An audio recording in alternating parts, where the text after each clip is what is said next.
Hi, I'm Claire, and welcome back to my channel. I'm going to take you through my entire outlining process, from coming up with an idea to creating an outline in the style of a plot grid, which is my favorite way to outline books. I made a video last week talking about plot grids and why I like to use them to outline so much. Essentially, a plot grid is a grid or a spreadsheet that allows you to see every single chapter in your story on a grid or a spreadsheet. If you want to learn more about what a plot grid is and how to structure it, go watch last week's video. I have linked it in this video. But today, I'm going to come up with a novel idea from scratch and take you through the entire outlining process and create a plot grid with you so you can see exactly how to do it.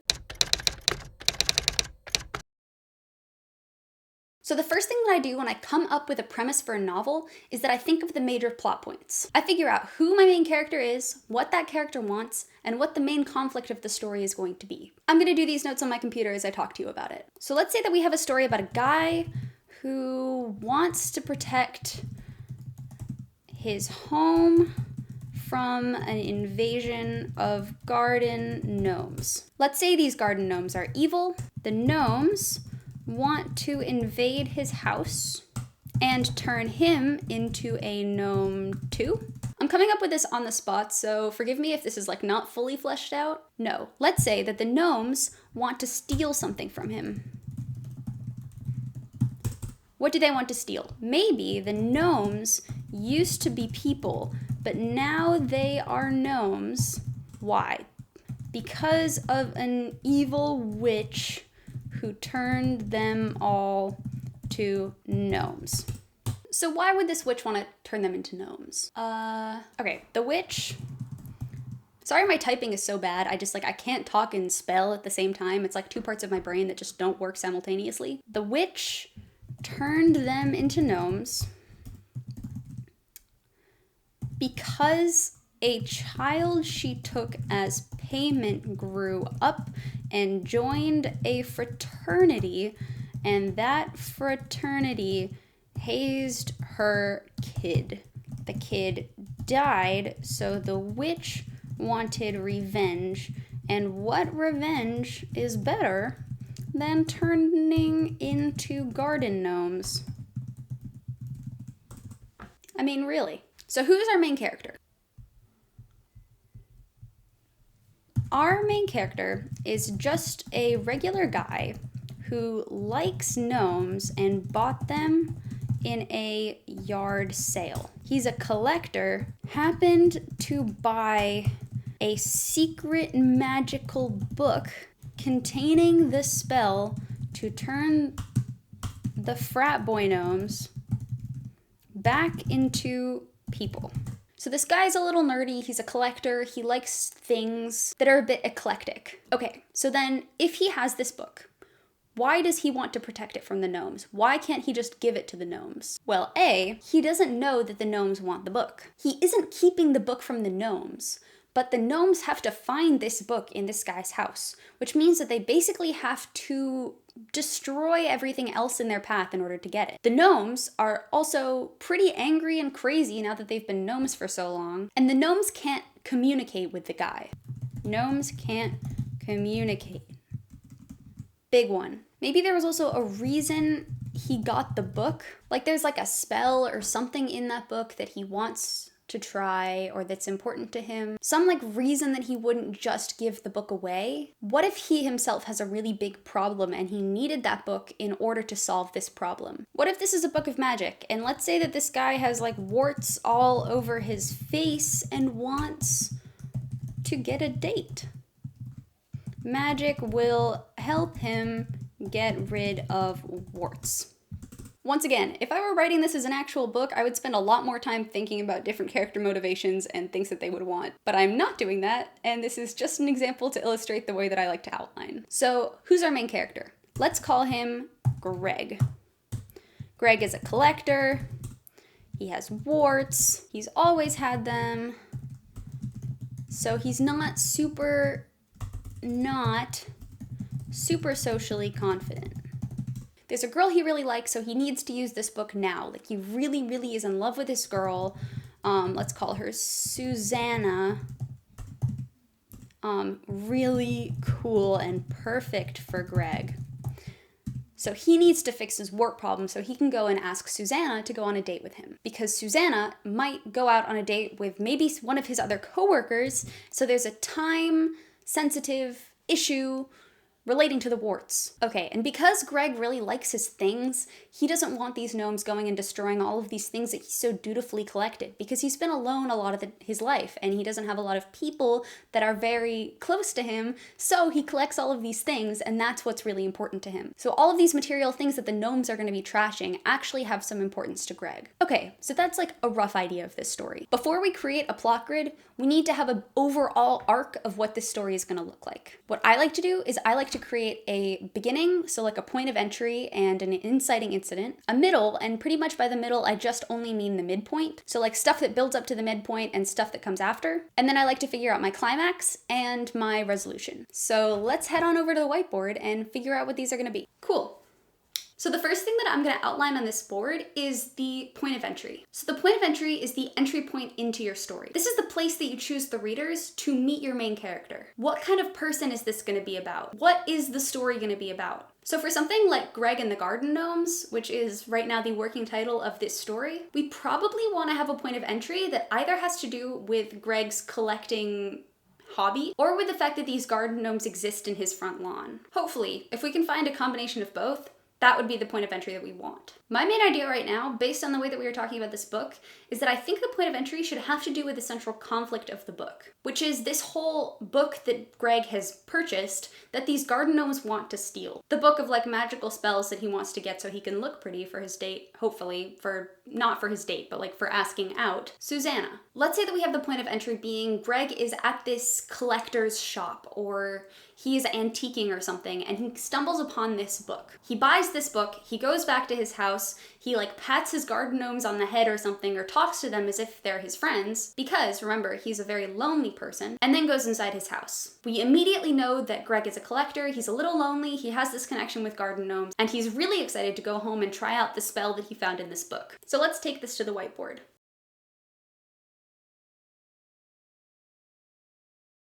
So now that we have this point of entry, we need the inciting incident. The inciting incident is the point in your story where your story really starts. This is where the conflict begins. And because the central premise of this story is that these garden gnomes attack Greg in his house in order to get this book, the inciting incident is going to be the garden gnomes attacking Greg. The entire book essentially is Greg trying to ward off these garden gnomes. So I'm going to make the inciting incident the point at which this story kicks off.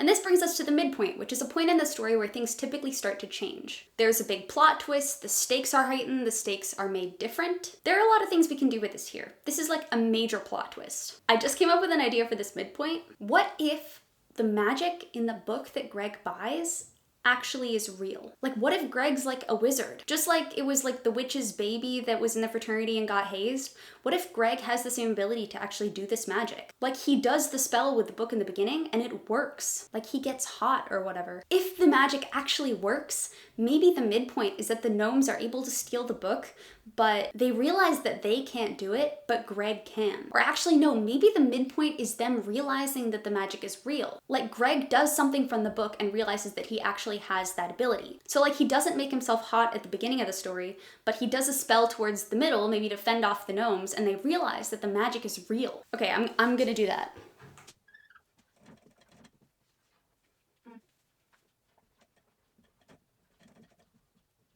Okay, so now we have the climax of the book, and this is really the big thing that I want to have in mind when I go start to outline a story so that I know where I'm going. The climax is where the conflict comes to a head. Bear with me here, but I think this book should have a happy ending. I want the climax to be when Greg realizes that the gnomes are actually this long-lost fraternity and uses his magic to bring them back to life. So instead of the gnomes attacking Greg and him trying to defend himself and all of his possessions, he actually is able to help them. And they work together to the whiteboard. I have pretty bad handwriting, sorry about that. And then lastly, I typically figure out the resolution. Like how I want things to resolve. Do I want there to be kind of a happy ending? Do I want Greg to go out on a date with Susanna? For the sake of this, I'm gonna say Greg gets to date Susanna. He uses his magic to make the warts go away and to make him hot, which gives him self-confidence, because now he feels like a hero because he saved all of those garden gnomes living in his backyard. You can kind of hint at the way that the magic is gonna change his life in the future. And then I kind of want there to be maybe a bromance between the guys in the fraternity and Greg, because, you know, like, why not? So off to write my happy ending.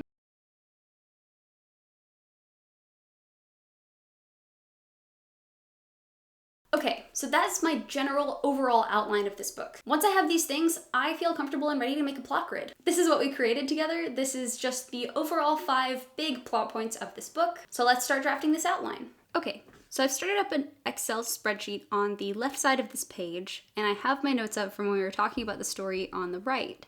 And I'm gonna go about creating a very basic plot grid. So the first thing that I need to do when creating a plot grid is that I write out on the top row exactly what I want every single column to be. So for this one, I want the number of the chapter.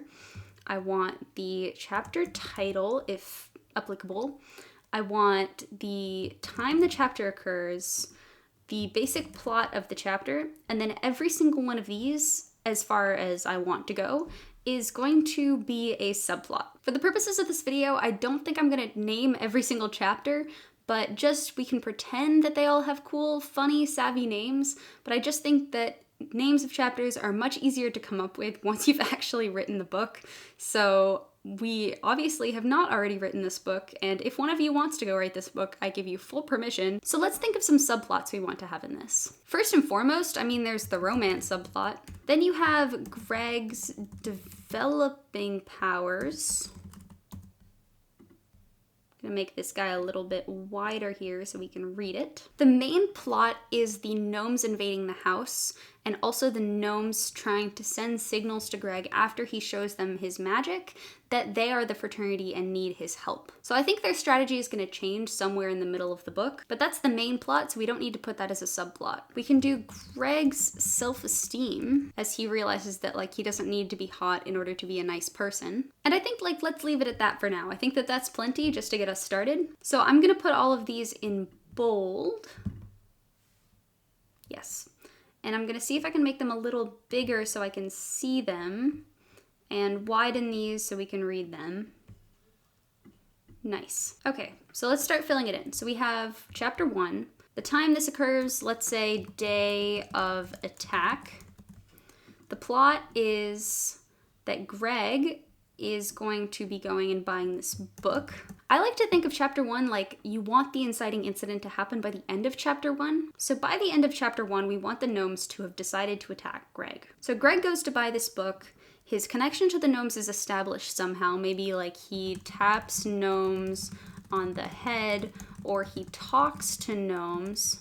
Maybe he keeps these gnomes like in his house. Like they're not just garden gnomes, like they're his friends. He keeps them in his house. So he has a habit of talking to the gnomes when they're in his house. So like he's maybe talking about how excited he is that Susanna was looking really pretty today. So talks to gnomes and is gnome friend. Goes to bed. Gnomes are only awake during the night, and then gnomes attack. Cool. Oh, geez, now I have to remember how to do this thing. Do that thing. Right, okay, cool. Gotta move these around a little bit so that they don't get out of control. Gonna just make sure all of these are under the same little wrap thing so that they all stay within the little boxes and don't go nuts. All right, so then in the first chapter, I want him to establish that Greg has a crush on Susanna. So Greg has crush on Susanna.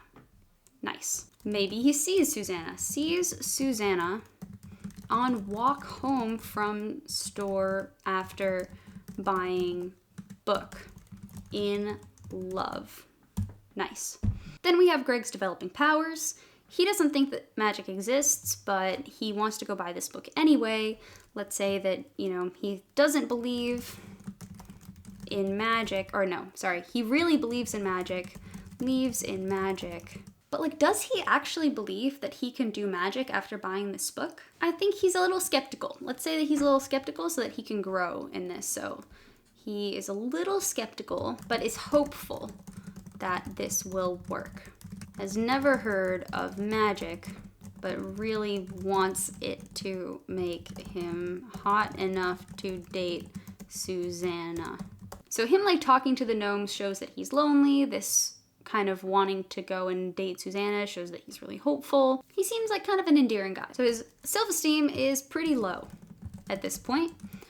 But I don't want his self-esteem to grow over the course of the story just because he's able to do magic. I want him to realize that not everything in life is about dating the girl of your dreams. And that also you can date the girl of your dreams if you are cool and confident and a good, nice person to be around, regardless of what you look like. That looks really don't matter to the extent that he thinks that they do at the beginning of the story. Because he's going to become more powerful as he gets all of these different powers with magic and he's able to save this fraternity and all that stuff. So yeah, let's say his self-esteem is pretty low. He's pretty self-conscious. Maybe other people give him weird looks because of facial warts, ?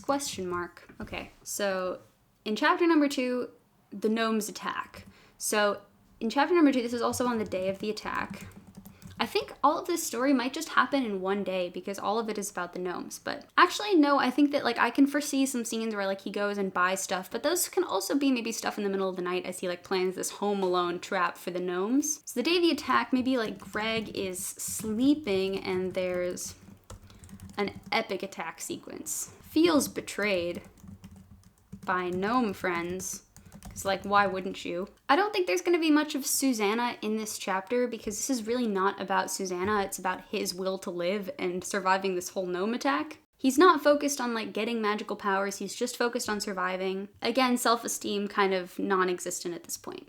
So I'm not going to do every single chapter in this outline because I think it would just take way too much time, and because I haven't done enough thought about this story, I honestly don't know a lot of the answers to these questions. Like if I were to develop this into an actual book, I would figure out all of these motivations in much more detail so that I would be able to turn them into something more coherent and interesting than what we have right now. And if you're way more detailed about answering these questions than I am, then you're going to discover more things that you can talk about in the book. And the more that you think about a particular conflict, the more you can think about the different possibilities that may come with this challenge that your character is trying to overcome. So like there are probably a lot of things that Greg could do, like people he could talk to about his problem. Does he have a best friend? Does he have a sibling? Weird kind of quirky things that he would do that could fill a lot of this time. Plot points that we already covered on the whiteboard. So I'm going to create a chapter for the midpoint. So let's say that this is like, somewhere around like chapter 15 or so. Let's say that it's like 2 days after the attack. So it's not all on the same day. Like maybe he was able to go out and like talk to his friend or something like that. Really figure out how he's going to try to beat the gnomes. He seems like the kind of guy who might go to the library and do like research about the history of garden gnomes. I honestly think that like having the gnomes come to life probably indicates to him that magic does exist on some level. So I think he'd be doing more research into that, but I don't know if he would have already done his own magic and realized that he has the power to do this. Also, like on a world building note, are there other people in the world that have the ability to do magic? In this section, in these chapters that we're not fleshing out, that's a good place to try to answer those questions. But in our midpoint, Greg is going to start discovering that he has the ability to do magic.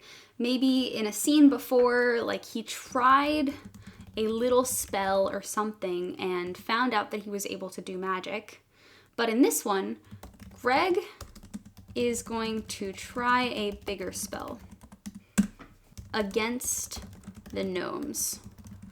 And the gnomes are going to realize that Greg could help them, so they change their tactic from attack to try and convey to him who they are and what they need. So then in this section right here, you can like go into the different ways that the gnomes do this. Like if they can't actually communicate in the same language, like do they kind of like wake up and try to pretend to be fraternity guys, or do they like point to the spell in the book, or do they like find news clippings of the fraternity hazing accident? If you were writing this book, you would figure stuff like that out. So the romance subplot kind of comes in a little here because Greg, maybe the little spell that he tried in the chapter before the midpoint, like maybe that was making his facial warts This is such an awful way to think about this. Like, I'm sorry, but this is the first thing that came to my head. Making his facial warts go away so that he thinks Susanna will like him. Gets excited about thinking about his date with her or how he will ask her out. Something like that to bring in the romance subplot again. Obviously, this is a big chapter for Greg's developing powers. He's actually developing powers.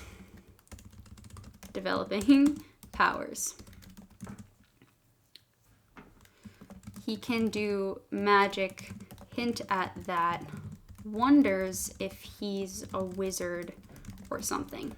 Then for Greg's self-esteem, like his self-esteem can pretty much skyrocket here. Like he thinks that he can do magic, like his face looks better in his opinion. Skyrockets here. Thinks he's really cool. Maybe you could even try to switch this around, like have him trying out this magic spell, and the midpoint might not even be the day that he figures out magic is real. Maybe it could be the day that he figures out that there are unintended consequences to doing this magic, that like one spell causes one positive thing to happen, but also maybe something that is way worse. So there's some twist in there. I'll put in chapter 16, maybe like 3 days after, like Greg wakes up and, I don't know, like has lost his ability to taste.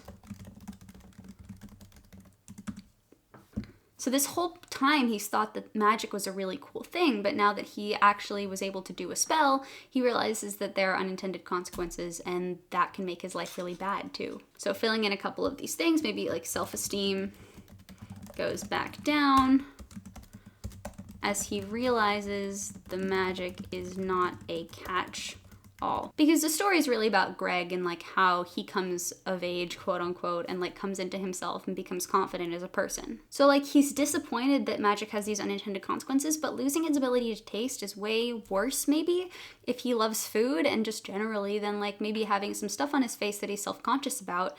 So that's a step for his personal development because he realized that there are more important things than his appearance, which he was really focusing on in the beginning of the book. Realizes more important things than appearance. Nice. Disappointed because he wanted to date Susanna and still thinks she won't like him. All right, so that's like a basic sketch in the midpoint. And then like, let's say like in chapter 20, you have the climax, like 1 week after. Like Greg turns the gnomes back into people. Greg asks out Susanna because now he's more confident, or realizes that Susanna is kinda shallow. Maybe there was like a different girl this whole time that was really a better choice for him. Maybe he like goes out with the other girl instead. Plot twist, goes out with better, less shallow choice. Get it, Greg? Greg's self-esteem is way up because he realized that Susanna is actually not good enough for him. Way better. And Greg uses his magic for good and realizes that some things are worth the weird consequences. I don't exactly know what kind of message this is going to send to people, but you get the idea. There you have it. This is a very basic plot grid. This was obviously a super sped up version of my outlining process, but I hope it gave you just a general idea of how I like to do things and gave you some ideas for how you might want to try things. So that's all for this video. Thank you so much for watching. My name is Claire Fraze. I'm an award-winning young adult author who makes videos every week teaching you all of the actionable things that helped me make my writing better. If you enjoyed this video, please make sure to give it a like and subscribe to my channel. I'm going to be making more of these types of videos as I outline different ways to plot your book, and also just generally more writing videos. Don't forget to follow me on social media if you're interested. All of my links are in the description below. I hope you have a good week, everyone, and as always, happy writing.